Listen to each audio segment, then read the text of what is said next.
Welcome to Renegade Thinkers Unite, featuring the sharpest minds in marketing, inspirational case histories, and weekly insights you can apply to your business. Find out why top CMOs rank this podcast among their favorites. Now, here's your host, Chief Marketing Renegade, Drew Nizer.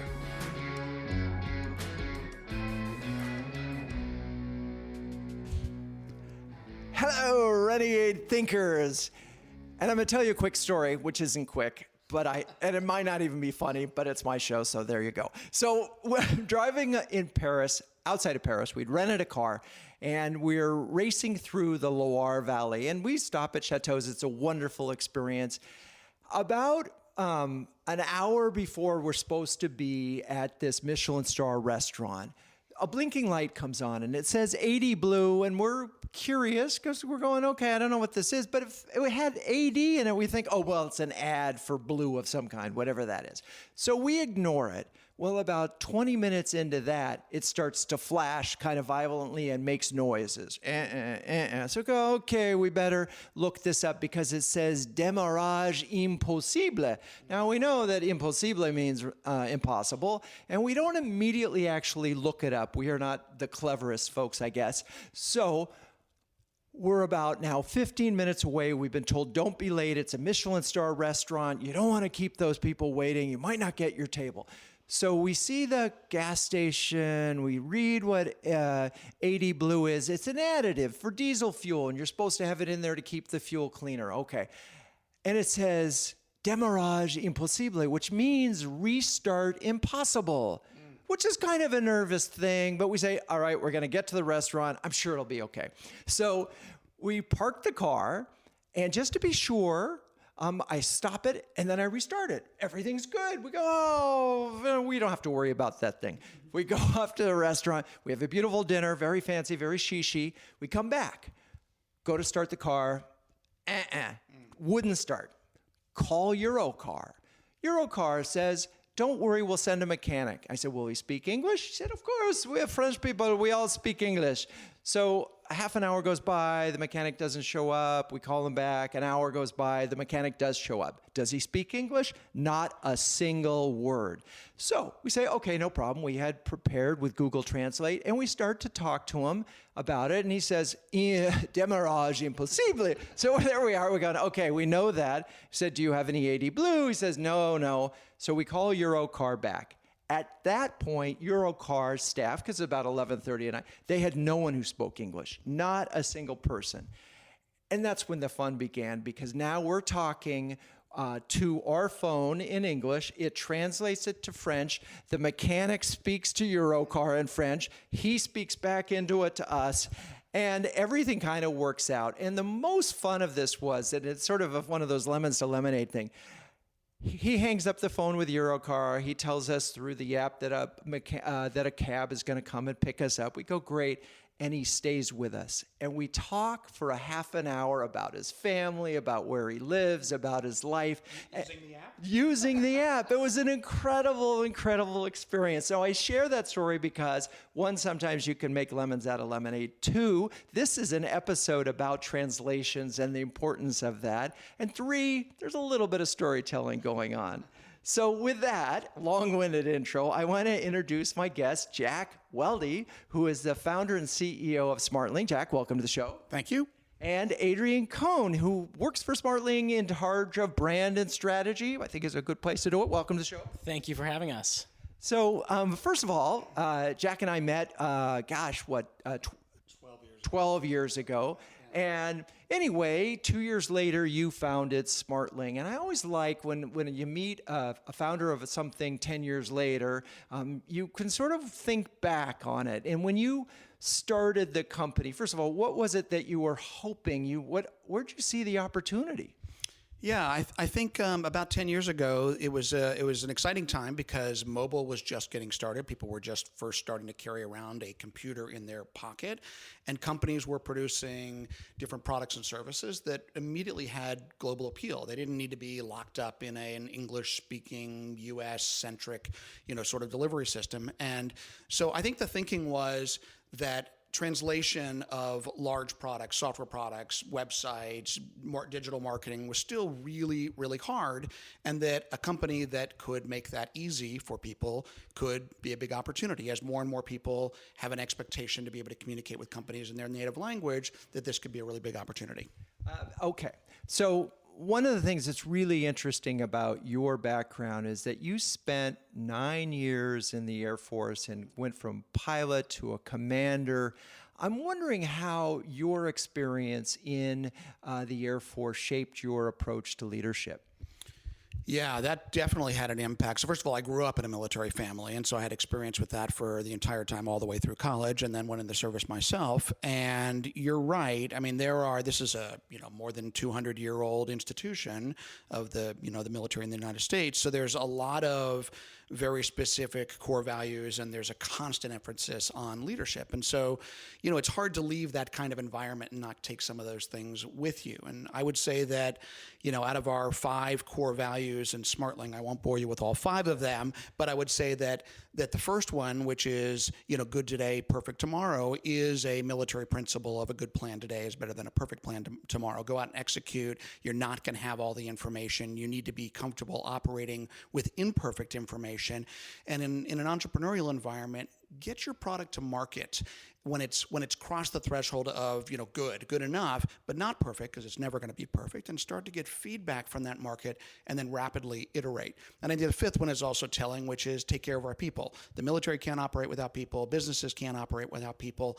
And being conscious of the fact that we're not robots, we're people, and being mindful of people have unique needs, and let's make sure we take care of them.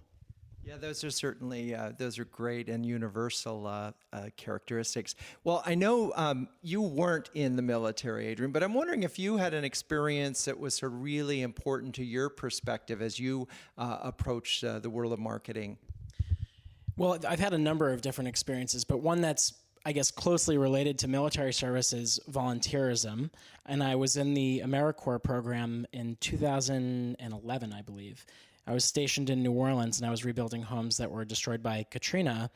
And what I learned through that experience was the resiliency of people, especially when faced with great adversity. And I had a number of different roles and responsibilities in New Orleans that really helped me to see how that city shaped its comeback. That's very cool. And so, I haven't said anything about what the company does. You mentioned translations and so forth, but recently you started to develop a new campaign for the brand. And I'm curious if you could take us before you got to move the world with words. What was this sort of strategic void? What was it that you were trying to do for the business through marketing? So we are a language translation company, and as Jack mentioned, there's a large volume of content that has to be translated today so that consumers can connect with products and services worldwide. And 10 years ago, when Jack and the leadership team started the company, the focus was on the technology that we offered because it simply didn't exist. And the technology enables our customers to more simply manage translation at scale. That was a really important message then. It still is an important message now, but a lot of our competitors have started to adopt that type of messaging because, well, it worked for us, and because technology is really, really important to manage translation. But we needed to say something different.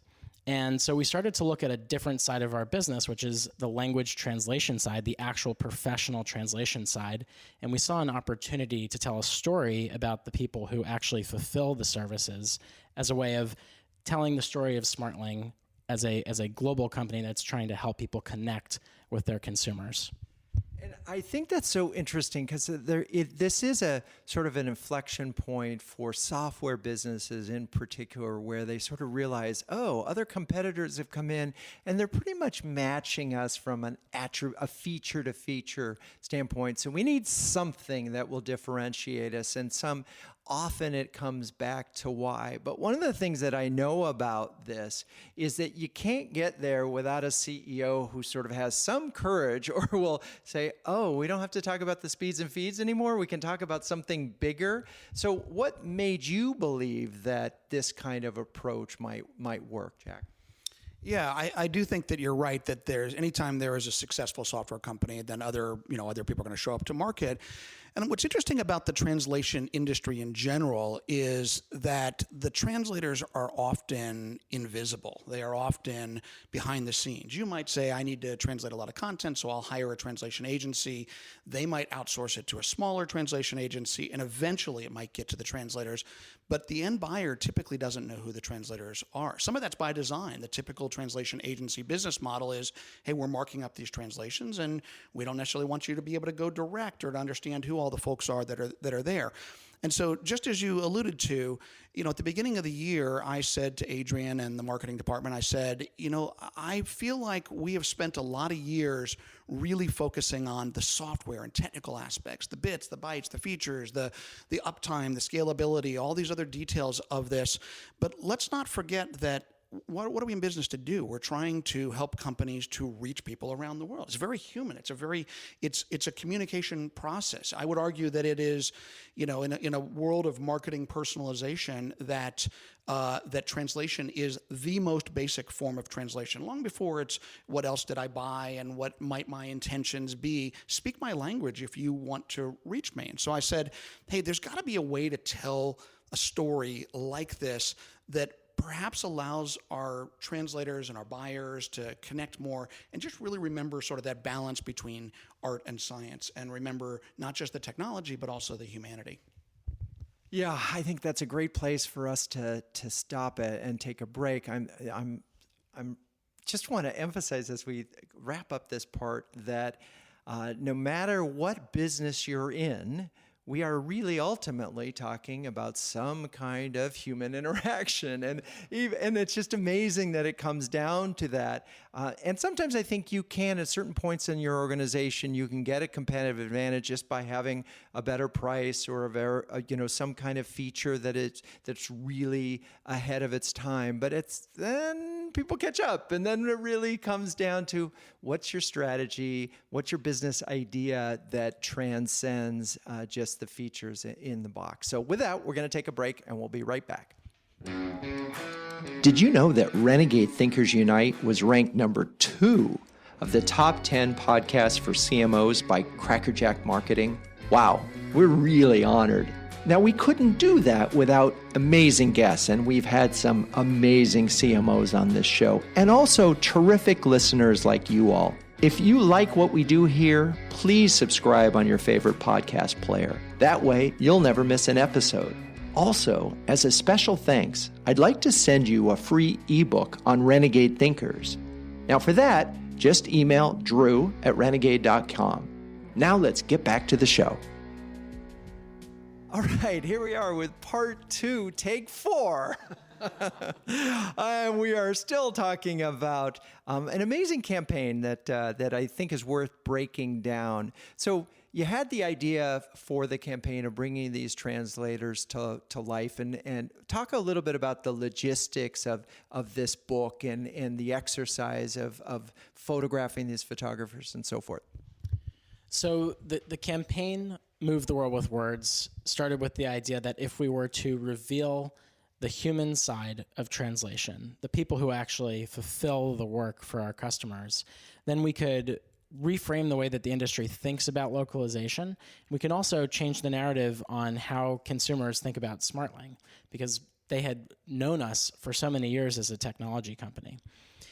We needed to start this campaign by producing very valuable content. So I turned to Instagram, actually, to identify a world-class storyteller and photographer whose name is Elizabeth Brentano.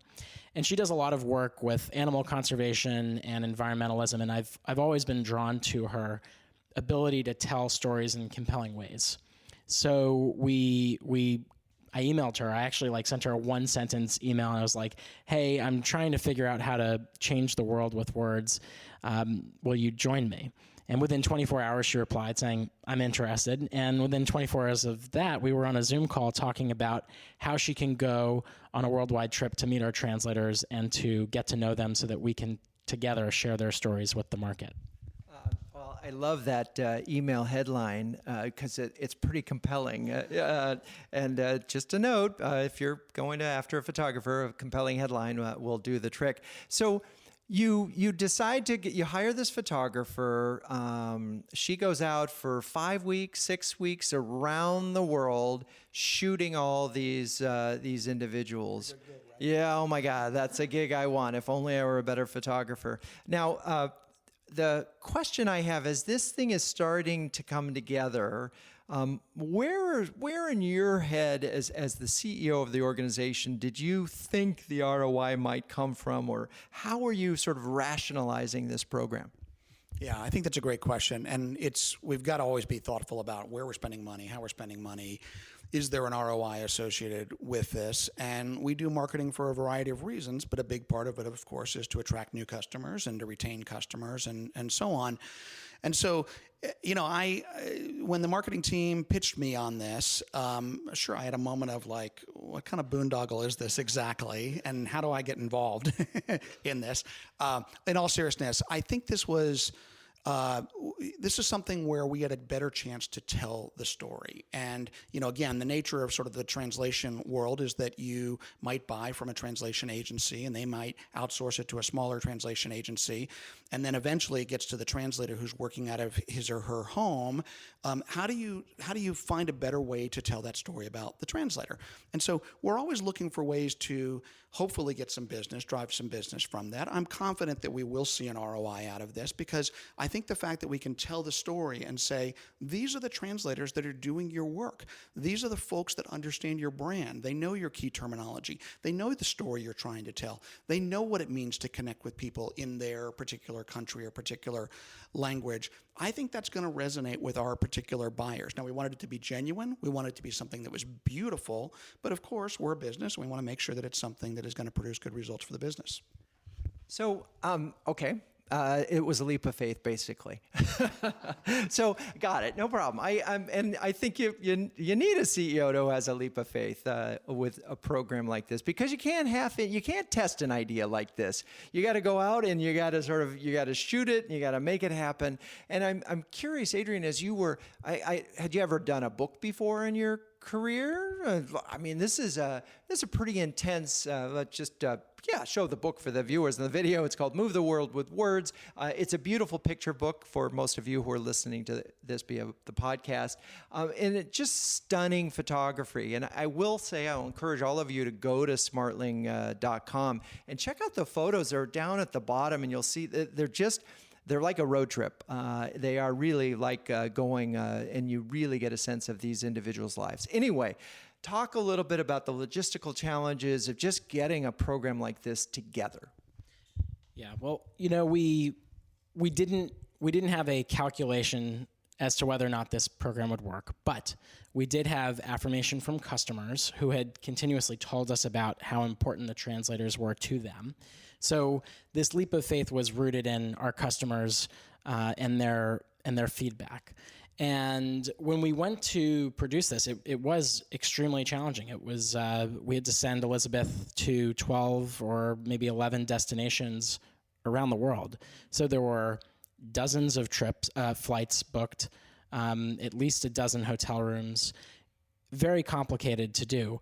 But what I was really excited about is that we decided to produce this campaign in a very and roll it out in a very agile way. We didn't actually produce everything and hold it to ourselves and then have a big launch where we showed everything at once.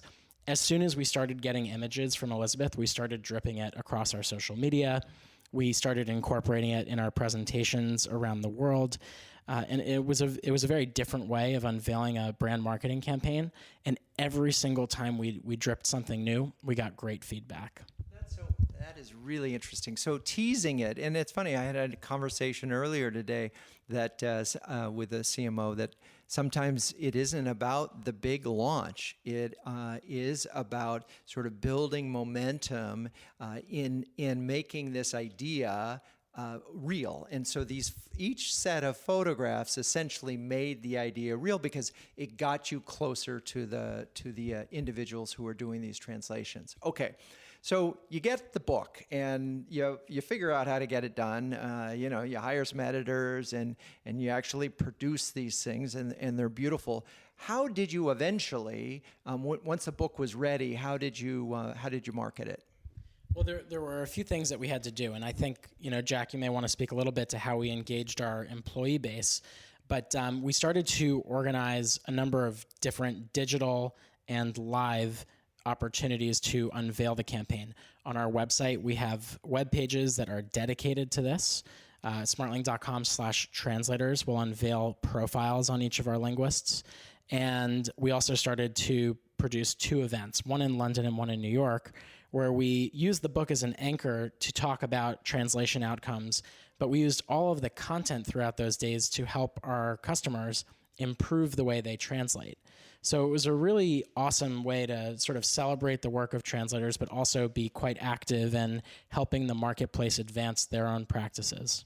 And I love the fact that you went to customers. I think that's great. We always talk about employees, customers, and prospects as priorities. So talk a little bit, Jack, about the role this played in sort of expanding, evolving the culture of the company, and what you did with it. Yeah, sure. I mean, this is the best campaigns start internally, right? The best campaigns, you're engaging your employees and making sure that they fully understand it before you roll it out to the rest of the world. So, plus it's a little bit of a departure from what we normally do. We're a software company. We're always talking about our cloud-based this and our scalable that and whatever else. And here we're producing a book. Now, I kind of love that. I love the fact that we're combining art and science and that it's a very tangible thing that we're doing, but we needed to tell that story. So we had a couple company meetings where we talked about what we're doing. We announced it to the company internally. We got feedback on it. People could see the process as we were putting this together with it. And on the morning that the book launched, the marketing team sat right in the front entrance of our New York office and literally handed out one book to every single person as they walked in, which I think was really, really great. So we've even extended it now because the pictures are so beautiful. We've put them on canvas and hung it on the walls, and the office looks kind of like an art gallery now. But I do think it's a really nice reminder of why are we doing this? We're doing this because our customers want to connect with people around the world. It's the humanity aspect of it.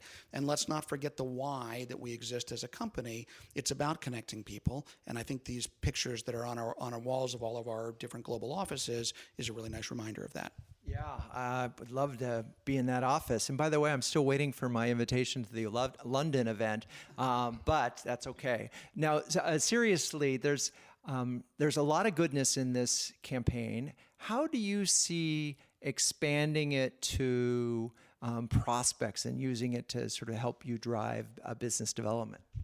So we're going to do a number of things. The events were the kickoff to this, but now that we have the book, we're going to be shipping it to all of our prospects who raise their hand to learn more about Smartling. So a lot of companies, they do direct mail to engage their pipeline, and oftentimes that direct mail piece is not something that's highly valuable. This is. It's a beautiful book that I think people can learn something from, either about Smartling, or the translators themselves, something. And we feel that form of engagement will be really rich. We're also going to send it out to our customer base, and we're going to a conference for translators in a few weeks in Palm Springs, and we're going to be giving the book away there and engaging translators in the campaign as well. And lastly, we're going to actually launch a podcast about translators. There you go. Oh, well, that'll be interesting. I'm going to want to be able to listen in multiple languages. All right. So we've launched it to employees. We've launched it to prospects. And finally, we're using it, to customers. And now we're using it to develop prospects. We're going to take a break, and we'll be right back. You've been listening to another great interview on Renegade Thinkers Unite with Drew Neiser. But the value doesn't end there. As a listener, you can download a free ebook from Drew, Renegade Thinkers, interviews with 11 trailblazing CMOs any business can learn from. Top marketing thought leaders and proven executives from Time Warner, American Express, and Chico's, and others. Get your free copy at renegadethinkersunite.com/ebook. For listeners only at renegadethinkersunite.com/ebook. All right, we're back, and we're in the home stretch of our conversation here with Jack and Adrian from Smartling, and we've been talking about this book. And you know what's interesting to me is it's a physical manifestation. I mean, everybody's moved to digital. You're a digital product, but we've spent like 15 minutes talking about a physical book, and I think that's a theme that comes up a lot in the show, whether we're talking about events where we have one-on-one contact. There's a notion of tactileness here that's really important, and I feel like somehow or other the medium and the message, they're all coming together. But this is just me projecting some of my own personal things, and part of it is because I see so much digital makes everything small, and this feels big. It just feels bigger than a lot of things. And you have this substantive thing. All right. So let's just talk about, I know that there's been some pretty positive results in the short term. Why don't you share, Adrian, some of the results that you've been seeing? So we started this campaign at the beginning of the year. The book came out in September, and now we're in the first week of October. So here are some things that we've seen and that we're tracking. First is earned media. So we set out to earn publicity through podcasts, through stories, and we've hit 86% of our year-to-date target. Of our 2019 target. So I'm very confident we're going to hit our earned media target. But here are a couple of things that have happened just in the past month. We've seen our organic website traffic up 11.4%, which is fantastic. And what we've also seen is a major shift in the way that prospects are buying Smartling. Before we started this campaign, only 20% of our new deals were including language services. Now it's turned the other way. 80% of our deals now include language services. So by changing the narrative, by talking about our language services, we're selling both our technology and our language services to our customers. And lastly, our customer base that's using language services has increased by 6 percentage points. So in a number of different ways, we've seen a positive impact on the bottom line through this marketing campaign. So Jack, those are all marketing terms. Does that feel like real business value to you? Absolutely. I mean, some of those are pretty extraordinary in a relatively short period of time. Seeing those double-digit percentage growth is terrific. But also just seeing that, again, the shift that we were doing as a company was moving from just a pure play technology platform into a true solution, something that was a technology-enabled solution that was a combination of software and services. This is starting to come through, and seeing the flip from, a very small percentage of our customers that were using a combined technology and services to the vast majority are in a relatively short period of time, it feels great.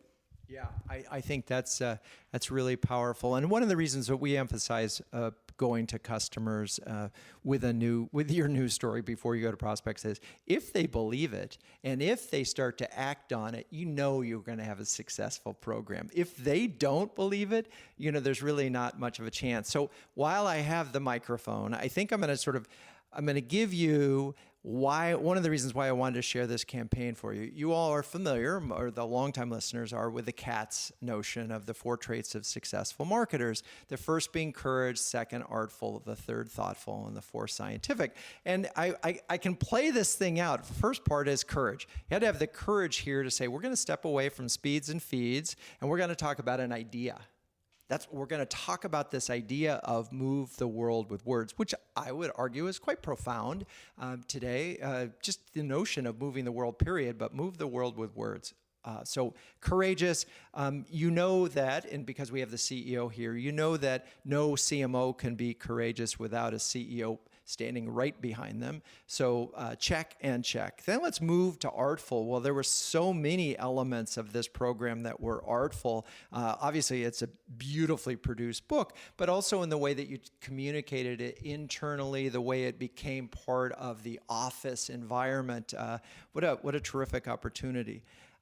The third component we talk about thoughtful, and you'll remember that Adrian talked about giving value to the customers in the book. If this was not well produced, if the writing on it wasn't top notch, it would have been a waste of people's time. And that's the one commodity the world can't make any more of is time, and being conscious of that when you produce your content. And I think one of the challenges that everybody faces in the digital world is that we have to crank out so much stuff that we don't stop and think, well, wait, we could focus our energy on one amazing piece of content and probably get a lot of value out of it, probably 10 times more value than we would 100 different little pieces of nothing. Okay, finally, all of those things are useless if there isn't some scientific measurement going on. And there were two things that I heard, which is interesting.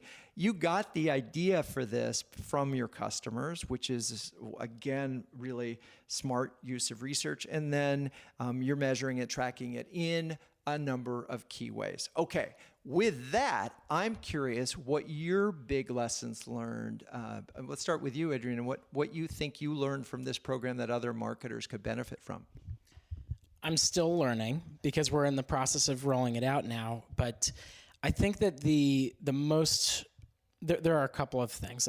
But really the most important thing that we did, and I think we could always do this better, is engaging employees earlier. It's giving them an opportunity to start telling the story for themselves earlier, revealing behind the scenes development of the campaign earlier. We did do a lot of this. We spent a lot of time, as Jack mentioned, pitching to our employees at meetings and really engaging people in the content that we're creating. But even still, I think we could have done more to just engage our colleagues in this campaign. Well, I can let you off the hook there. I think I may have mentioned this when we did our dress rehearsal, is that we did a study of 110 B2B CMOs, and 80% said yes, that employee marketing is a top priority and really important, yet less than 70% allowed more than a month or two for their internal campaigns. So, we get so excited about this, and this is one of the challenges with agility and rushing things to market, is that we sometimes forget to build in time to get our employees excited. Now, this is particularly important, and I will emphasize this, when you are asking employees to change behavior to align with a new promise. And in many ways, this isn't really a new promise. This is sort of a new way of thinking about your business. All right. So, Jack, as you look back on this program, what are some of the lessons that you learned that you think other marketers would benefit from? Well, I think as Adrian said, we are still learning. It's early in the campaign, but so far I'm really happy with the results. The product is beautiful. We didn't mention the quality of materials and the printing and everything we went with it. I think that turned out really good. So number one, if you're going to do something like this, really do it right. I think the second surprise is the number of sort of competitors or other CEOs of our competitors who have reached out to me and said, hey, I saw the book, can I get a copy of it? Which I think is really interesting. I think that's, and we have a good relationship with the rest of the industry, but I just think I love the sort of sheepish, hey, got to get a copy of the book. So that's another one. I think the big one is, this speaks to me personally as an entrepreneur, because I think every entrepreneur that starts a company, he or she wants to change the world. They want to move the world. I think that's the essence of what they're trying to do. I love the Archimedes quote that says, give me a place to stand and a big enough lever and I can move the world. And how are we doing that? We're doing that with words, and words have power. And particularly when you're translating, you're multiplying those words times all those different languages. So I think the learnings are not complete yet, but so far we've been really happy with the campaign, and I'm very optimistic that we are, with the help of our wonderful translators, moving the world with words. And there you have it. So increasingly I find myself talking about successful marketing campaigns that have a clear message of purpose. And I just think this one is so profound. And one of the things that it takes courage to do is to stretch yourself a little bit when you make a commitment like this and say, all right, move the world with words. What's interesting about that idea is that it's not a point in time. It's a commitment. It's a journey to do it. It was a journey for you all to put this book together. But I imagine as you move forward, you'll be able to think of a number of ways to extend this idea. So just curious, any insights into where you're headed with this? Well, we're going to be, I guess, let me ask back to you, Drew, where we're going with the book, where we're going with the campaign. Well, yeah, with the campaign. Yeah, so this is a campaign that we're going to continue investing in. Every single person who we have interacted with is really reinforcing just what you said. It actually has value. It says something that speaks to them, especially the people in our industry. So we're going to be doubling down on getting this message out, on helping our translators and the community of linguists adopt this campaign as their own. We even want our competitors to adopt it because it's not just about Smartling. It's not just about our competitors. It's about the landscape of businesses that are trying to reach consumers and enable consumers to do their best work or to enjoy their lives to the fullest. All right. Well, any last words or thoughts that you want to get out here, Jack, and into the Renegade Thinkers? Just really delighted to be here. Thanks for having us on the podcast. Hey, it's my pleasure. I love talking about this. Words are important, even if I mumble through them on occasion. It's one of the reasons why I enjoy writing, is I get to get the words right.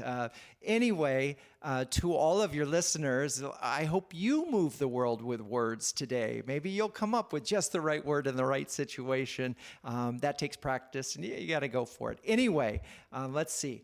A couple of asks. You could move the podcast with words by writing a review about it, a 5-star review on your favorite podcast channel. Number 2, share it with a friend if you got something out of this. 3, send me a topic. I'm getting some really great emails, drew@renegade.com, on subject suggestions or issues that you're facing in your marketing. And with that, until next time, keep your Renegade thinking caps on and strong.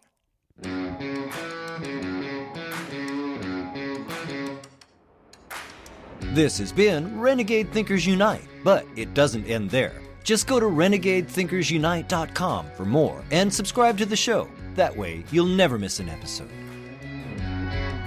We'll talk with you next time on Renegade Thinkers Unite.